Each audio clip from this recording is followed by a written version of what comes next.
va essayer de vous donner quelques notions pour comprendre un petit peu de quoi on parle. Donc d'abord la base, c'est de comprendre à quoi ça correspond le nombre de fils.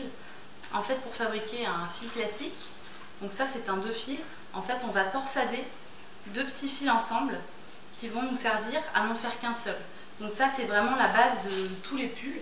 Donc on utilise d'abord une bobine de 2 fils. Donc par exemple, sur un pull Clara donc de chez Cashmereland, vous avez là une épaisseur classique de 2 fils, donc qui est fabriquée à partir d'un fil comme ça, donc qui lui-même en fait est composé de 2 fils. Et ça c'est un pull que vous pouvez porter par exemple pour la mi-saison ou pour l'hiver. C'est l'épaisseur qu'on trouve le plus communément sur le marché. Vous avez ensuite par exemple le pull 4 fils, donc là on a pris l'exemple de Juliette. Donc on voit tout de suite en fait au toucher le pull est plus épais, vous avez une maille qui est plus dense, même au visuel on voit tout de suite la différence d'épaisseur de la maille. Et en fait pour fabriquer un pull comme ça, on va utiliser un fil de fil qu'on va torsader avec un second fil de la même épaisseur, ce qui va vous donner un 4 fils et ainsi de suite. Donc ça c'est par exemple un pull pour les vraies périodes d'hiver, les vraies périodes de froid. C'est un pull qui est un petit peu plus adapté pour les hommes aussi, qui l'achètent plus souvent.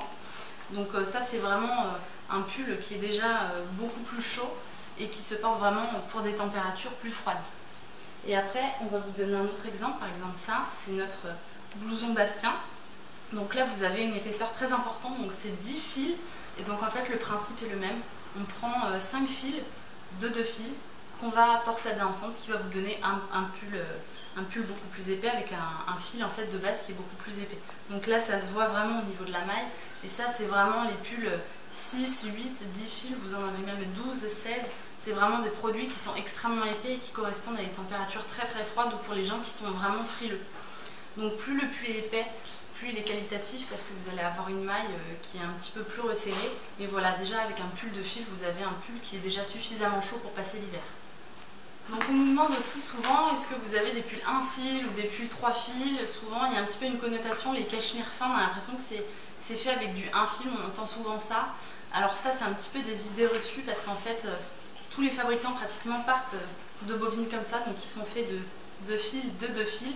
Si on voulait faire un pull 1 fil ou un pull 3 fils, il faudrait détricoter toute la bobine pour obtenir un fil unique qu'on torsaderait avec un fil de 2 fils. Donc en fait c'est un petit peu des idées reçues, très souvent c'est par paire, donc toutes les épaisseurs de pull partent dans 95% des cas d'une épaisseur comme ça avec une bobine de 2 fils. Donc voilà, c'est assez rare, ça se fait, mais quand on parle de pull 1 fil ou 3 fils, il faut toujours se méfier un petit peu et essayer d'en savoir un petit peu plus. Généralement c'est des produits qu'on trouve vraiment très peu sur le marché. D'avoir regardé cette vidéo Cashmereland. Vous pouvez nous suivre sur tous nos réseaux sociaux et vous pouvez également retrouver l'ensemble de nos produits sur www.cashmereland.com.